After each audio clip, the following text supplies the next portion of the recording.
I just mentioned the issue of world climate leaders talking about that legislation. I'm talking to one of them right now. Maria van der Hoeven is the Dutch Minister of Economic Affairs. She is one of the main speakers at the National Energy Summit. Madam Minister, thank you so much for joining us today. Well, I'm very happy that I have the opportunity to be here today on the Council on Competitiveness in Washington. Let's talk about the announcements regarding the Boxer-Kerry climate bill, which in many senses the developed world has been waiting for. The other half of Congress to take action on capping carbon emissions. We now know it will be introduced this coming Wednesday. How pivotal is this in your mind on the road to Copenhagen? Well, I think it's very pivotal, and I understood that now the House has accepted the bill, but now it's the Senate. It's up to the Senate to be on track. So I really do hope that everything will turn out all right, because in accepting this bill, the United States show their determination to do something about the climate change. And I know, of course, that a lot of other issues are already on the table, but it's also necessary that some way or the other it's in a regulatory frame as well. Madam Minister, what about the process of developing a cap-and-trade plan? At the EU, you are roughly 4 years ahead of the U.S. if legislation does pass this year. Are you surprised with the difficulty the U.S. Congress is having putting this together, or is this all very familiar regarding the discrepancies and the disparities you have within the EU? Yes, it's very familiar, although we had these discussions a couple of years before.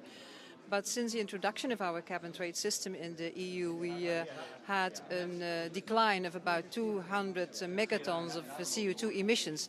So that makes a difference. And what we also can see that our industry, they at this moment are changing not only their mind, but also changing their processes, because they want to be more energy efficient.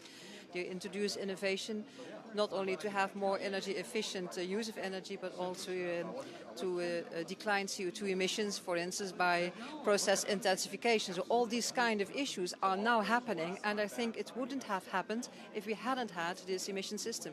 What about the results? So often critics of a cap-and-trade system here cite the EU program and its perceived iniquities. Have you seen a particular problem arise early in your cap-and-trade that you would encourage the U.S. to avoid, a possible pitfall that you didn't see going in? Well, I think it's always good to evaluate how a system works, how a mechanism works, if it really brings you the things that you would like them to bring. And one of the things that we see nowadays in the EU, that it is really necessary to have a global-wide cap-and-trade system, because if you don't have a global system, then the problem of carbon leakage is there, and also the problem that companies, for instance, choose to go abroad. But we didn't see that happen in the Netherlands and the EU, and I think that is because of the fact that it's not only about the production of articles, but it's also about innovation, and this goes hand in hand. But now, at this moment, we are working on the new system, the new mechanism that will be in place in 2013, and I really do hope it will be a global one.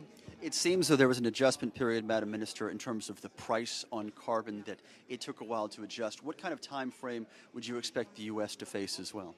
Well, of course, in the past period, the price of CO2 was low. It was stable and it was low, so that helped, of course. But at the end of the day, we will have to price the CO2, or otherwise we have to look what the costs are.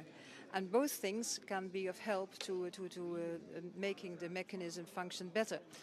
In terms of years, I couldn't give you any advice. I can only say that it took us a couple of years to do it, that we had the same discussions, but that it's necessary, it's really necessary that political leaders set these kind of targets, because, and that was happened here this morning as well, industry wants us to do that, because if from governments, from political leaders, the targets are set, then they know what to do, and then they are going to change. If these targets are not set, we can't expect from the industry, from our private entrepreneurs, that they come up with changes. And that is exactly the point we hear time and time again from private industry here, is that we want the certainty, whether it's a cap and trade, whether it's a carbon tax, we want the price on carbon to know how to proceed.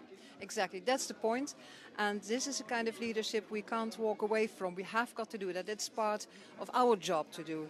And then afterwards we leave it, please leave it to industry and to the private companies to see how they are going to tackle it and stimulate them to innovate. And when we're talking about innovation, investment in innovation, I think it's very crucial. It's very crucial. As your cap and trade system, Madam Minister, has evolved and to a large extent improved, what is your role in the dispute or the disagreements or the negotiations between the U.S.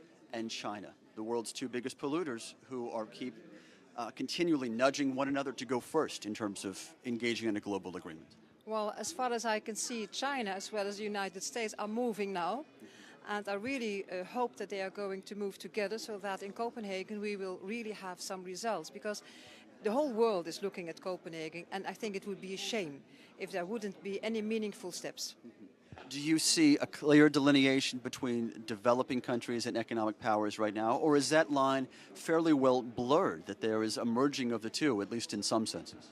Well, I think it's more or less blurred. You can't say, well, we have two groups and from every country we can tell whether you are one group or in the other group. I think we have to do with a range and also with a scale.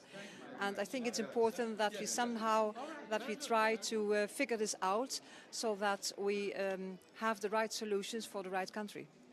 Final question, Madam Minister. Going forward with your program in the years ahead, as it grows and evolves, and supposedly a U.S. program comes together as well, what do you say to critics who cite the economic cost on industry, on consumers as well, both through the case study you have seen in the Netherlands, but also throughout the entire Union?